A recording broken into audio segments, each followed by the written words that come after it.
Welcome to Vidya Arohi classes. बच्चों, आज हमारा टॉपिक है मनुष्य में पोषण।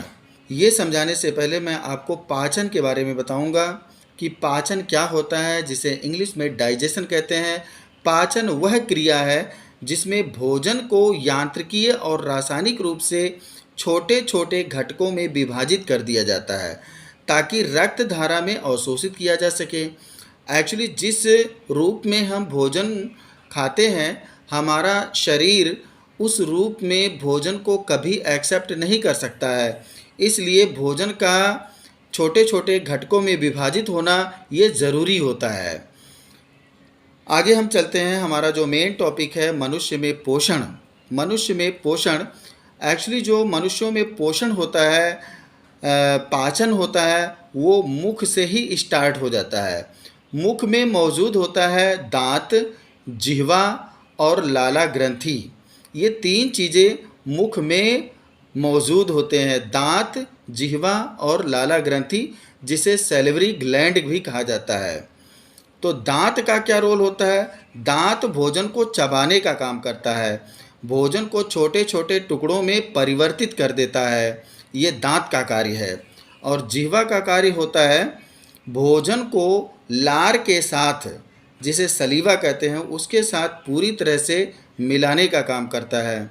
और थर्ड पॉइंट आपका आता है लाला ग्रंथि, जिसे सैलिवरी ग्लैंड कहते हैं। लाला ग्रंथि से स्रावित होने वाला लाला रस, जिसे सलीवा कहते हैं या लार कहते हैं, उसमें लार एमाइलेज एंजाइम पाया जाता है। तो सलीवा में क्या पाया जाता है? लार एमाइलेज पाया जाता है। ये एंजाइम होता है जो स्टार्च को माल्टोज या शर्करा में परिवर्तित कर देता है। स्टार्च को माल्टोज या शर्करा में परिवर्तित कर देता है। तो ध्यान देना, लाला ग्रंथि यानी कि सैलिवरी ग्लैंड से सलीवा सीक्रेट होता है, यानी लाला रस स्रावित होता है। और लाला रस में लार एमाइलेज पाया जाता है, जो स्टार्च को माल्टोज या शर्करा में परिवर्तित कर देता है। उसके बाद भोजन ग्रसिका के माध्यम से हमारे आमाशय तक पहुंचता है। ग्रसिका, जिसे फूड पाइप कहते हैं, फूड पाइप के माध्यम से आमाशय तक पहुंचता है। हमारे मुंह से आमाशय तक भोजन की एक नली होती है, जिसे ग्रसिका कहते हैं। भोजन ग्रसिका से क्रमाकुंचन गति के द्वारा आमाशय तक पहुंचता है। तो भोजन क्रमाकुंचन गति के द्वारा आमाशय तक पहुंचता है।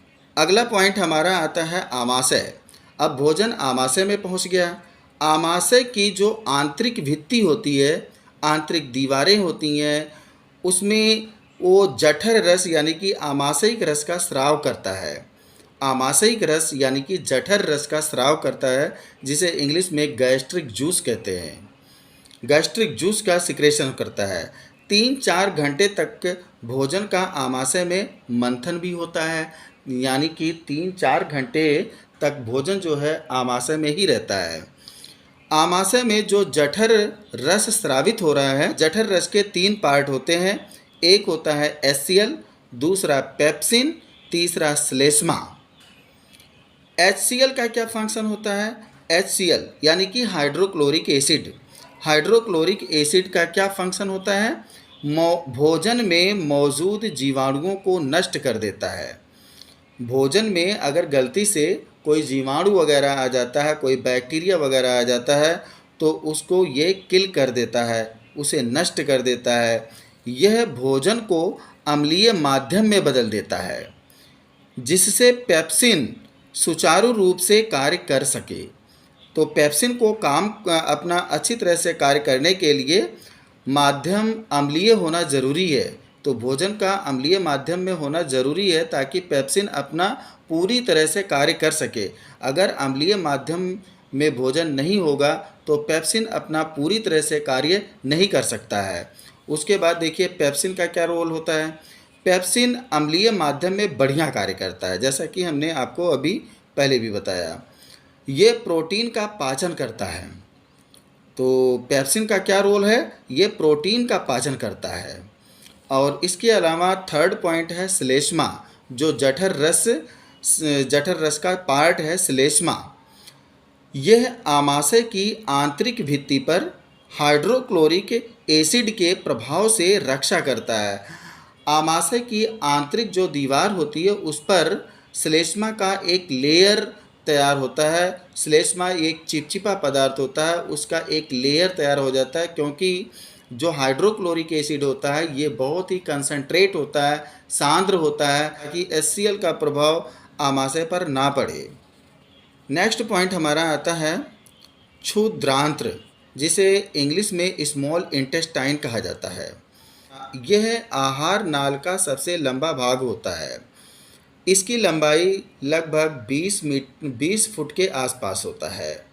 वैसे हमारा जो आहार नाल होता है मुंह से लेकर के गुदा तक ये तकरीबन 32 फीट का होता है, और अगर मीटर में कन्वर्ट करते हैं तो ये लगभग 9 मीटर के आसपास होता है। तो ये आहार नाल का सबसे लंबा भाग होता है। ये यकृत और अग्नाशय से श्रावण प्राप्त करता है, सिक्रेशन प्राप्त करता है। यकृत, जिसे लीवर कहते हैं, ये शरीर की सबसे बड़ी ग्रंथि होती है। यकृत से पित्त रस स्रावित होता है। यकृत से कौन सा रस स्रावित होता है? पित्त रस स्रावित होता है, जिसमें पित्त लवण होता है।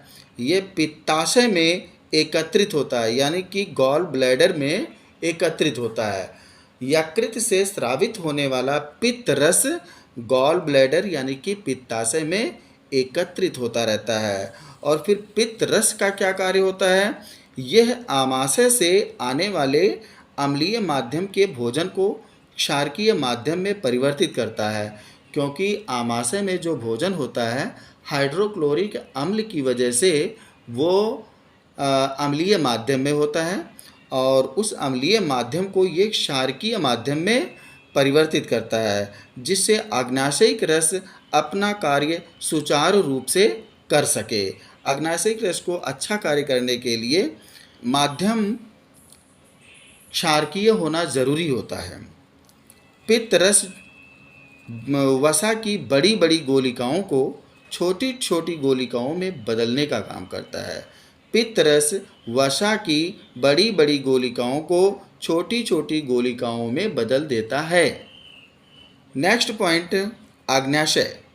अग्न्याशय यह अग्न्याशयिक रस स्रावित करता है। यह अग्न्याशयिक रस स्रावित करता है। अग्न्याशयिक रस में 3 प्रकार के एंजाइम पाए जाते हैं। एक होता है, पहला होता है एमाइलेज एंजाइम, दूसरा ट्रिप्सिन और तीसरा लाइपेज एंजाइम होते हैं। तो एमाइलेज एंजाइम जो होता है ये स्टार्च को ग्लूकोज में बदलने का काम करता है। ट्रिप्सिन ये प्रोटीन को पेप्टोन्स में बदलने का काम करता है। लाइपेज ये वसा को वसा अम्ल में बदल देता है। लाइपेज वसा को वसा अम्ल में चेंज कर देता है। नेक्स्ट पॉइंट हमारा आता है क्षुद्रांत्र। क्षुद्रांत्र, जिसे स्मॉल इंटेस्टाइन कहते हैं। कार्बोहाइड्रेट का पूर्ण पाचन यहीं होता है।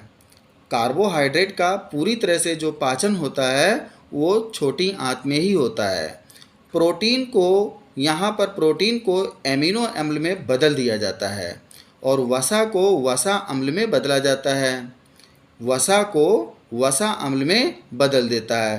क्षुद्रांत से एक रस स्रावित होता है जिसे कहते हैं इंटेस्टिनल जूस। इंटेस्टिनल जूस जो होता है वो कार्बोहाइड्रेट को पूर्ण रूप से पचाता है, प्रोटीन को एमिनो अम्ल में बदल देता है, वसा को वसा अम्ल में बदल देता है। इसके अलावा छोटी आंत में दीर्घ रोम होते हैं, जिसे विल्ली इंग्लिश में कहते हैं।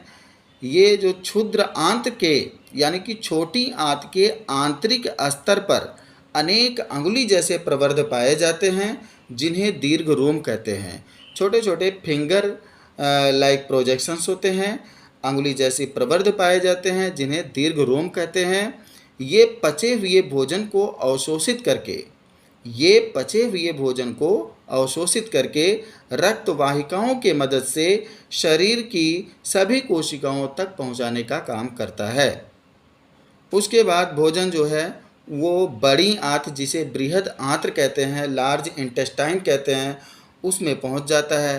अपचे हुए भोजन बृहद आंत्र में आते हैं, यानी कि बड़ी आंत में चले जाते हैं। जो भोजन नहीं पचा हुआ होता है वो बड़ी आंत में पहुंच जाता है, जहां इनमें मौजूद जल को अवशोषित कर लिया जाता है। तो बड़ी आंत क्या करता है, भोजन में यानी कि जो अपचा हुआ भोजन है उसमें जो मौजूद वाटर होता है, जल होता है, उसको अवशोषित कर लेता है तथा अर्ध ठोस अपशिष्ट, अर्ध ठोस यानी कि सेमी सॉलिड जो अपशिष्ट होता है, वेस्ट मटेरियल होता है, उसको शरीर से बाहर गुदा के माध्यम से यानी कि एनस के माध्यम से निष्कासित कर दिया जाता है।